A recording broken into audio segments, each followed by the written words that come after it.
Hello everyone. आज के इस वीडियो में हम बात करेंगे क्लास 12th की पॉलिटिकल साइंस के जो कार्टून वाले क्वेश्चन होते हैं, इमेज वाले क्वेश्चन होते हैं या पिक्चर वाले क्वेश्चन होते हैं। इसको हम इस वीडियो में ध्यान से देखने वाले हैं और इसमें मोस्ट इंपॉर्टेंट क्वेश्चन जो भी आपके बनते हैं सारे कवर करूंगा। ये वीडियो जो है आपके प्री बोर्ड और बोर्ड एग्जाम दोनों में काम आएगी।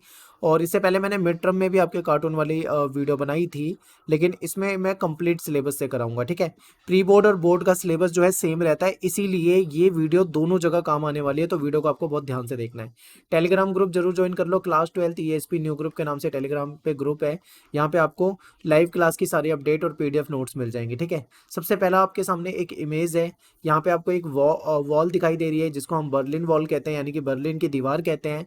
ठीक है, तो इससे आपके पेपर में क्वेश्चन आ जाते हैं। तो क्वेश्चन है कि उपरोक्त चित्र में जो दर्शाई गई दीवार है ये किस देश से संबंधित है। पहला क्वेश्चन ये पूछा गया है। फिर ये दीवार जो है किस बात का प्रतीक है, और तीसरा क्वेश्चन है शीत युद्ध से आप क्या समझते हैं। तो देखिए, ये जो दीवार है ना, ये जर्मनी की ओर इशारा कर रही है, क्योंकि देखो यूरोप महाद्वीप में एक देश है जर्मनी।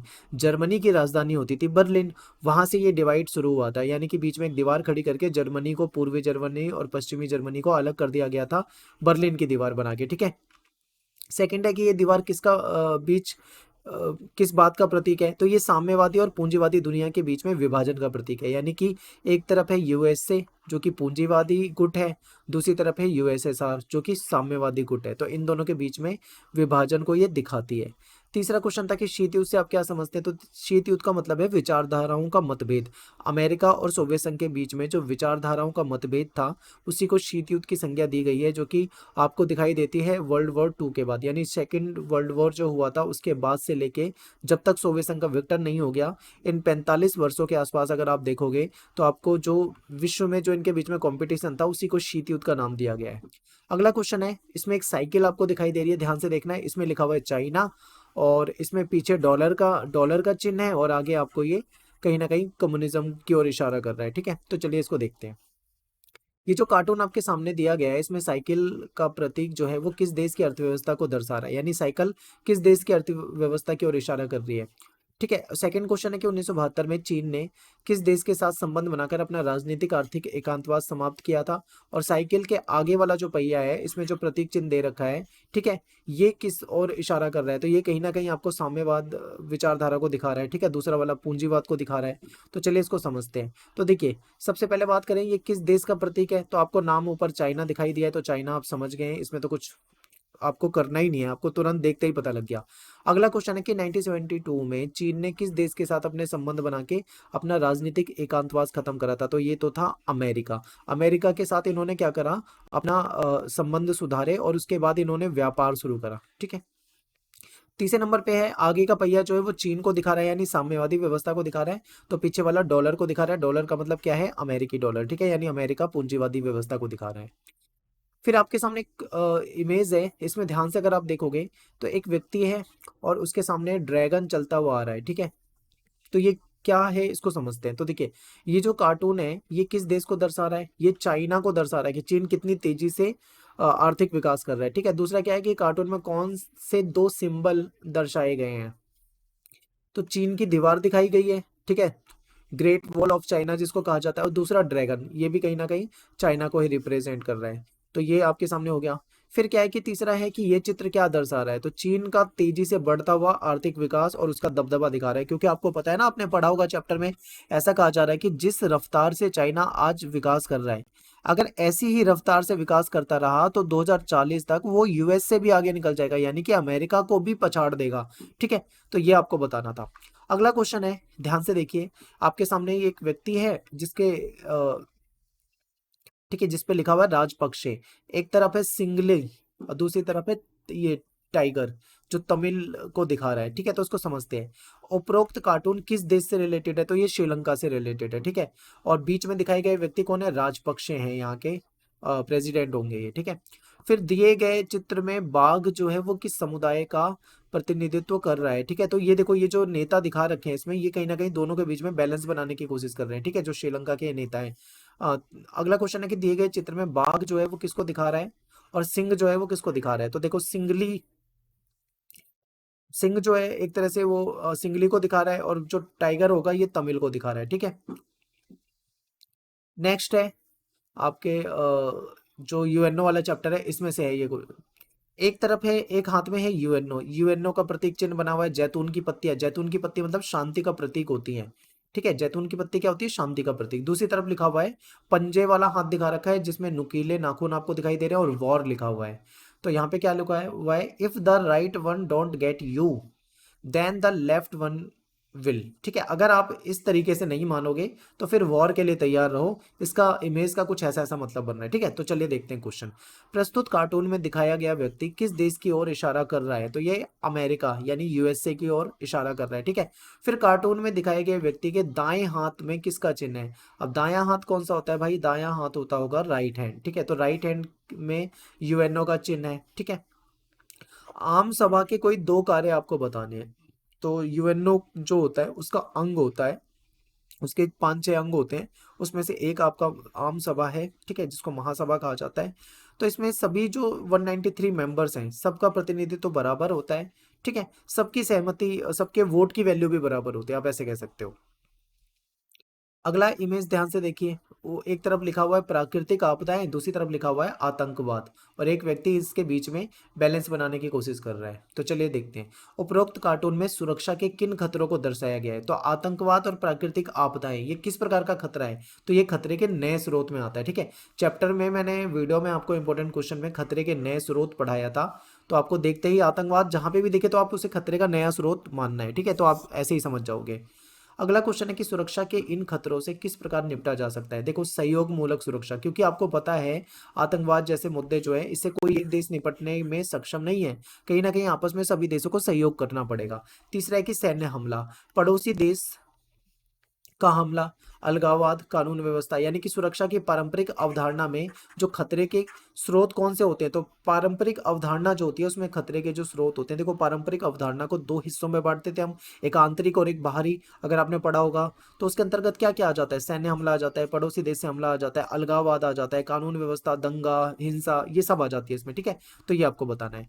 नेक्स्ट है कि पृथ्वी में किस संसाधन की कमी हो रही है, पानी। देखो ये आपको यहाँ पे क्या दिखा रहा है, H2O यानी पानी की बात कर रहा है, पानी की कमी हो रही है। कौन सा प्राकृतिक संसाधन साझा संसाधन माना जाता है, तो जल जो है एक साझा संसाधन माना जाता है।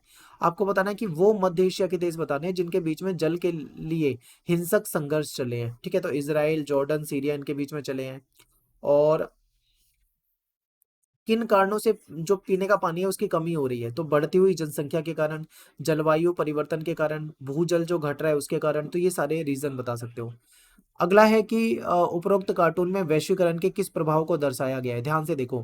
फिर मैकडोनाल्डीकरण किस देश की संस्कृति की ओर इशारा करता है और वैश्वीकरण का विरोध इनमें से किन आधारों पर किया जाता है। तीनों क्वेश्चन मैंने पढ़ दिए, ध्यान से देखो। इसमें आपको वैश्वीकरण का सांस्कृतिक प्रभाव दिखाई दे रहा है, ठीक है, जहां पे मैकडोनाल्डीकरण आ जाए तो ये कहीं ना कहीं अमेरिका की बात कर रहे हैं। फिर क्या है कि वैश्वीकरण का विरोध इनमें से किन आधारों पर किया जाता है। वैश्वीकरण का विरोध जो किया जाता है कई सारे आधार है, जैसे कि आर्थिक असमानता बढ़ रही है, एमएनसी जो कंपनी होती है मल्टीनेशनल कंपनी, इनका कहीं ना कहीं दबदबा बढ़ रहा है, संस्कृति लोगों की जो मौलिकता है उस पर बुरा असर पड़ रहा है, जो उनकी ओरिजिनल संस्कृति थी वो कहीं ना कहीं छीन होती जा रही है, ठीक है, खत्म होती जा रही है। अब मैं जो आपको क्वेश्चन बताने वाला हूँ ये आपके सैंपल क्वेश्चन पेपर में भी दे रखा है, ठीक है, जो आपका सीबीएसई का अभी वाला यानी लेटेस्ट 2024-25 का सैंपल पेपर डाला गया है उसमें से देखो। एक बार इस इमेज को ध्यान से देखो, ये कुछ उंगलियों की तरह नहीं दिखाई दे रहा आपको, ध्यान से देखोगे तो आपको उंगली जैसा लगेगा। यहाँ पे एक लाइटर जला हुआ है, ठीक है, और उंगलियों में चिमनी बनी हुई है, ये चिमनी होती है ना इस तरीके की। तो अगर आप इमेज को ध्यान से देखोगे तो आपको फिर क्वेश्चन आसानी से समझ में आएगा, ठीक है। तो चलिए आगे देखते हैं। ये इंग्लिश में आपके क्वेश्चन है, मैं आपको इसको हिंदी ट्रांसलेशन दिखाता हूं। तो देखिए, कार्टून में लाइटर जो है वो किसका प्रतीक है। ऑप्शन में है पृथ्वी का उपभोग ईंधन के स्रोत के रूप में किया जा रहा है, ऊर्जा के लिए महाद्वीप को जलाया जा रहा है, दुनिया का उपयोग शक्ति के लिए किया जा रहा है, महासागरों को अपने संसाधन के लिए दोहन, ठीक है। तो इसका पहला का जो आंसर होना चाहिए वो ए होना चाहिए, ठीक है, पृथ्वी का उपभोग जो है ईंधन के स्रोत के रूप में किया जा रहा है। नेक्स्ट है, कार्टून में उंगलियों को चिमनी की तरह क्यों दिखाया गया है भाई। तो ये दर्शाने के लिए कि मनुष्य पृथ्वी का समर्थन कर रहे हैं, समर्थन तो नहीं होना चाहिए। केवल मनुष्य ही ग्लोबल वार्मिंग का कारण बन रहे हैं। कारखानों की सफाई में चिमनी का महत्व दर्शाना ये भी गलत है। औद्योगिक क्रांति का महत्व बताना, ठीक है, इसका जो आंसर होना चाहिए वो सेकंड होना चाहिए, केवल मनुष्य ही ग्लोबल वार्मिंग का कारण बन रहे हैं। तीसरा देखते हैं, कार्टून का मुख्य विषय हो सकता है, मुख्य विषय क्या हो सकता है, तकनीकी प्रगति का उत्सव, वनों की कटाई या वन्य जीव पे प्रभाव, ग्लोबल वार्मिंग, ये हो सकता है ग्लोबल वार्मिंग में औद्योगिक प्रदूषण की भूमिका, ठीक है। तो इसका सी होना चाहिए। और लास्ट क्वेश्चन है, दिखाने के लिए लाइटर में के पुश बटन पर मोटी चिमनी दिखाई गई है। ऐसा क्यों? ऐसा इसलिए क्योंकि केवल मनुष्य ही प्रदूषण को रोक सकता है, या केवल विकसित देश ही प्रदूषण में योगदान करते हैं। कारखानों को बंद करने से प्रदूषण पे अंकुश लग सकता है। पृथ्वी को बचाने के लिए चिमनी और उसको अधिक कुशल बनाने की आवश्यकता है। तो इसका ए होना चाहिए। ठीक है, तो अब एक बार आंसर देख लेते हैं। पहले का ए था, दूसरे का बी था, तीसरे का सी था, चौथे का ए था। तो चौथे का हमने ए करा है, ठीक है हमारा। दूसरे का हमने यहाँ पे सी, तीसरे का सी करा है, यस तीसरे का सी है, ठीक है। दूसरे का हमने यहाँ पे बी बताया था, दूसरे का बी, ठीक है। पहले का हमने यहाँ पे क्या करा था, पहले का ए करा था, पहले का ए, ठीक है। यानी कि हमने सारे आंसर यहाँ पे बिल्कुल सही लगा रखे हैं, ठीक है। आगे देखो, ये जो है आपकी सेकंड बुक में से है, दूसरी बुक शुरू हो जाती है। तो इसको ध्यान से देखो। इंस्ट्रूमेंट ऑफ एक्सेशन क्या था? स्वतंत्र भारत के पहले गृह मंत्री कौन थे? भारत सरकार के द्वारा राजा को किन मामलों में हस्तांतरण की बात की गई है? ठीक है, तो इसको देख लेते हैं एक बार।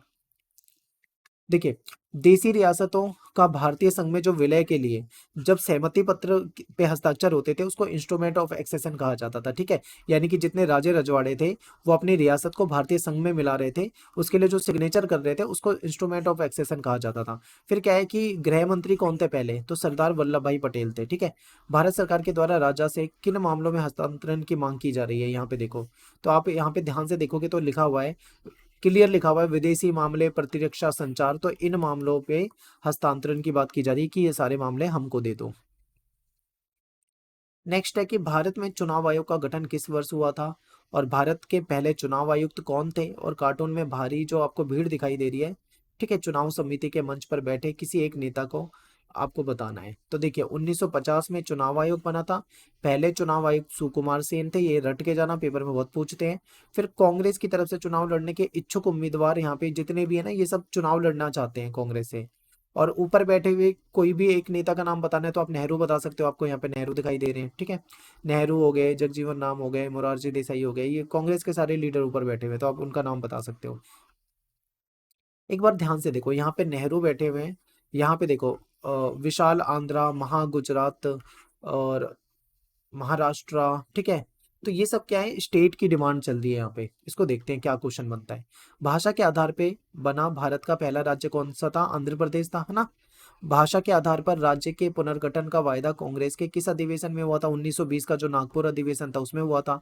फिर राज्य पुनर्गठन आयोग कब बना था? 1953 में बना था। ठीक है, तो देखिए, भाषा के आधार पर आंध्र प्रदेश बनाया गया पहला राज्य, और 1920 में जो नागपुर अधिवेशन था ये हो जाएगा। और ये कब बना था? 1953 में बना था। अगला क्वेश्चन देखो, ये चित्र कब का है, और स्वतंत्र भारत के पहले प्रधानमंत्री कौन थे? नेहरू ने अपने मंत्रिमंडल में किन दो विपक्षी नेताओं को शामिल किया? तो देखिए, 1948 में सी राजगोपालाचारी के गवर्नर जनरल जब बने थे, उस समय शपथ लेने के बाद नेहरू की जो अंतरिम सरकार का जो कैबिनेट है, ये उस समय का चित्र है। ठीक है, फिर स्वतंत्र भारत के पहले प्रधानमंत्री कौन बने थे? तो आप सभी जानते हैं नेहरू जी बने थे। आपको वो दो नेता बताने हैं जो अ, विपक्षी थे, लेकिन इनको भी कैबिनेट में जगह दी गई थी। तो देखो, भीमराव अंबेडकर हो गए, श्यामा प्रसाद मुखर्जी हो गए। ठीक है, अगला इमेज देखिए ध्यान से, ये इमेज कब की है? अगर आप ध्यान से देख पा रहे हैं तो आप समझ जाएंगे कि ये दलाई लामा की है, जब वो भारत में शरण मांग रहे थे। ठीक है, तो क्वेश्चन है कि दलाई लामा कौन थे? दलाई लामा तिब्बत के आध्यात्मिक नेता थे। ये भारत में इन्होंने शरण कब मांगी थी? तो 1959 की बात है, 1959 में इन्होंने शरण मांगी थी। और दलाई लामा ने भारत में शरण क्यों मांगी थी? क्योंकि भाई चीन ने क्या करा था, तिब्बत पे कब्जा कर लिया था, तिब्बत पे हमला कर दिया था, सशस्त्र संघर्ष चल रहा था, बहुत ज्यादा वहां पे लड़ाई झगड़ा चल रहा था, स्थिति बहुत खराब हो गई थी। तो ऐसे में मजबूरन इनको भारत से शरण मांगनी पड़ी थी। ठीक है, फिर भारत में शरण इनको मिली, ये हिमाचल प्रदेश में जो धर्मशाला नाम की जगह है वहां पे ये रहते भी थे। ठीक है, ठहरते थे जब भी आते थे वहां पे। अब आगे देखो, एक तरफ ये है नेहरू और दूसरी तरफ है चाइना के नेता जिनका नाम है मासुग तुंग। ठीक है, अब इनके बीच में क्या ये विवाद चल रहा है, इसको समझते हैं। तो ये उपरोक्त चित्र का संबंध किस घटना से है? तो ये भारत और चीन के बीच में सीमा विवाद को लेकर है, और खासकर कहाँ पे, जो अक्साई चीन है ना, अक्साई चीन वाला जो एरिया है जम्मू कश्मीर, वहां पे, और जो नेफा वाला एरिया है, नेफा किसको कहा जाता था? अरुणाचल प्रदेश को। इन एरिया में जो चाइना अपनी दखलंदाजी कर रहा था, इसको लेकर सीमा विवाद था। ठीक है, फिर भारत के जो नेहरू है और चीन के जो माओ सेंग है, इनके बीच में कहीं ना कहीं ये विवाद चल रहा है। तो ये चीज दिखाई गई है यहाँ पे। अगला इमेज ध्यान से देखो, इंदिरा गांधी का कैंडिडेट है ये, जो जीत गया है, और दूसरी तरफ कांग्रेस जो है वो लेटी पड़ी है, यानी कि गिर गई है, यानी कि हार गई है। इसका क्या मतलब है? तो ये जो कार्टून है ना, ये क्या दर्शाता है? तो ये दर्शाता है राष्ट्रपति चुनाव। आपको पता है 1969 में जब जाकिर हुसैन राष्ट्रपति की मृत्यु हो गई थी, तो कांग्रेस की तरफ से एन संजीव रेड्डी को खड़ा किया गया था। ठीक है, तो इस चुनाव में कांग्रेस ने किसको खड़ा किया था? एन संजीव रेड्डी को। लेकिन इंदिरा गांधी ने वीवी गिरी जो थे उस समय के उपराष्ट्रपति, उनको कहा था कि आप खड़े हो जाओ चुनाव में। ठीक है, और इंदिरा का कैंडिडेट जीत गया और कांग्रेस का कैंडिडेट यहाँ पे हार गया। यही चीज आपको इस इमेज में दिखाई जा रही है। ठीक है, तो ये कार्टून आएगा पेपर में, तो आपको पहचानना है। अगला क्वेश्चन देखो, मैदान साफ, इंदिरा गांधी है, हाथ में झाड़ू है, और इधर पूरा का पूरा विपक्ष है। आखिर ये चल क्या रहा है, समझते हैं। ये कार्टून कब की घटना को दर्शा रहा है? देखो, हुआ क्या था, ये 1980 की घटना को दर्शा रहा है। ठीक है, 1980 का चुनाव मैं समझाता हूँ आपको हुआ क्या था। इमरजेंसी लगाई इंदिरा गांधी ने, उसके बाद 1977 में चुनाव हुए, जनता पार्टी की सरकार आई, जनता दल। ठीक है, पीएम कौन बने? मोरारजी देसाई। मोरारजी देसाई की सरकार गिरी, फिर चौधरी चरण सिंह बने। ठीक है, ये सब हमने देखा। उसके बाद क्या हुआ, अगर 1977 में सरकार आई थी तो 5 साल तो चलनी थी ना, नॉर्मली 5 साल सरकार चलनी थी, लेकिन सरकार बीच में गिर गई। ठीक है, आप ये लगा लो कि 18 और 4 22, 22-24 महीने के अंतर अंदर अंदर ही सरकार गिर गई। ऐसे में वापस से 1980 में चुनाव करवाने पड़े। अब 1980 में दोबारा चुनाव हुए तो वापस से कांग्रेस जीत गई, यानी इंदिरा गांधी वापस से आ गई। अब यानी कि यहाँ पे ये दिखा रहा है कि 1980 के आम चुनाव में किस प्रकार से इंदिरा गांधी ने इन सारे विपक्षियों को चुनाव में परास्त कर दिया, यानी कि हरा दिया। ठीक है, अगला क्वेश्चन है कि इस कार्टून में झाड़ू वाली नेता कौन है? ये तो सिंपल है, इंदिरा गांधी दिखाई दे रही है। ठीक है, फिर टोकरी में बहुत सारे नेता हैं, ये जो टोकरी है इसमें बहुत सारे नेता दिखाई दे रहे हैं, तो सबसे ऊपर जो आपको नेता दिखाई दे रहा है वो कौन है? तो ये बहुत अच्छा क्वेश्चन है, ये मोरारजी देसाई है। अब मोरारजी देसाई क्यों दिखाया गया है, इसका बहुत गहरा मतलब है, ध्यान से समझिए। देखिए, आपको पता है इंदिरा गांधी का असली कॉम्पिटिटर जो था वो मोरारजी देसाई था। मोरारजी देसाई नहीं चाहता था इंदिरा प्राइम मिनिस्टर बने, और कहीं ना कहीं इंदिरा के बाद मोरारजी देसाई प्राइम मिनिस्टर बने भी। ठीक है, तो अब जब मोरारजी देसाई को इन्होंने साफ कर दिया है, तो यहाँ पे यही चीज दिखाई जा रही है। अगला क्वेश्चन है कि उस व्यक्ति का नाम लिखना है जो लोकतंत्र बचाओ का बोर्ड लेके बैठा हुआ है। यहाँ पे देखो, तो ये जेपी, अगर आप ध्यान से इमेज में देखोगे तो यहाँ पे जेपी लिखा है। जेपी का मतलब जयप्रकाश नारायण। ठीक है, फिर जेपी को किस नेता के विकल्प के रूप में देखा गया था? उस समय इंदिरा गांधी के विकल्प के रूप में देखा गया था। ठीक है, कार्टून चित्र में दिखाए गए नेताओं के विचार से बैठे हुए व्यक्ति का क्या उद्देश्य है? तो हो सकता है कि इस चित्र के अकॉर्डिंग बताया जा रहा हो कि जो बैठा हुआ व्यक्ति है वो सत्ता प्राप्त करना चाहता है। ठीक है, ये दिखाया जा रहा है। अगला इमेज देखिए, भारत पाकिस्तान के बीच में 1965 में जो युद्ध हुआ था, ठीक है, इसका अंत किसके हस्तक्षेप से हुआ? किसके हस्तक्षेप से ये खत्म हुआ? अगला क्वेश्चन है कि अमेरिकी राष्ट्रपति जो रिचर्ड निक्सन है, इसके सलाहकार हेनरी जो थे, इन्होंने जुलाई 1971 में किस देश का दौरा किया था? तीसरा क्वेश्चन है, 1962 के भारत चीन युद्ध के दौरान भारत ने किन दो देशों के सैनिक सहायता की मांग करी थी? तो देखो, भारत पाकिस्तान के बीच में यूएनओ ने समझौता करवाया था। फिर अमेरिकी राष्ट्रपति के जो सलाहकार थे, ये चाइना में गए थे। ठीक है, फिर 1962 में भारत चीन के युद्ध के दौरान भारत ने अमेरिका से भी मदद मांगी थी, ब्रिटेन से भी मांगी थी। एक बार ध्यान से देखो, आयाराम गयाराम वाला ये उपरोक्त कार्टून में क्या दर्शाया गया है? तो इसमें दल बदल दिखाया गया है कि दल बदल कैसे नेता कर लेते हैं, एक पार्टी में आते हैं फिर दूसरे में चले जाते हैं। ये कार्टून किस विधायक से संबंधित है? तो एक गयालाल विधायक है जो कि हरियाणा से था, इससे रिलेटेड है। दल बदल की आपको कमियां बतानी है, तो इससे नेता की जो इमेज है वो खराब हो जाती है, और मतदाता के साथ गलत होता है, क्योंकि मतदाता उसे क्या समझ के वोट देता है और बाद में वो दूसरी पार्टी बदल लेता है, तो मतदाता ठगा महसूस करता है। अगला देखिए, किस प्रधानमंत्री को कठपुतली के तौर पे दिखाया गया है, और लाल कृष्ण आडवाणी और ज्योति बसु का संबंध किन राजनीतिक दलों से है, और इस कार्टून चित्र में किस तरह की सरकार दिखाई गई है? ठीक है, तो ध्यान से देखिए। देखिए, इसमें वीपी सिंह जो प्राइम मिनिस्टर है, इनको दिखाया गया है कठपुतली की तरह। ठीक है, यानी कि ये गठबंधन के दम पे चल रहे हैं। फिर एल के आडवाणी बीजेपी से थे और ज्योति बसु थे सीपीआई से, कम्युनिस्ट पार्टी से। ठीक है, फिर है गठबंधन सरकार के आपको गुण बताने हैं, तो क्षेत्रीय दलों को और कहीं ना कहीं मौका मिल जाता है। अगर इसके दोष बताने हैं, अवगुण यानी इसकी कमियां बतानी है, तो इससे राष्ट्रीय महत्व के विषयों की तुलना में क्षेत्रीय मुद्दे का ज्यादा महत्व होता है, और कहीं ना कहीं ये सरकार ज्यादा लंबे समय तक चलती नहीं है, गठबंधन की आपसी विभेद हो जाते हैं इनके बीच में। ठीक है, तो यहाँ पे अपने जो ये क्वेश्चन थे खत्म हो जाते हैं, और इन क्वेश्चन को अच्छे से देख के जाना, तैयार करके जाना। मिलते हैं आपसे नेक्स्ट वीडियो में। Thanks for watching. जय हिंद, जय भारत।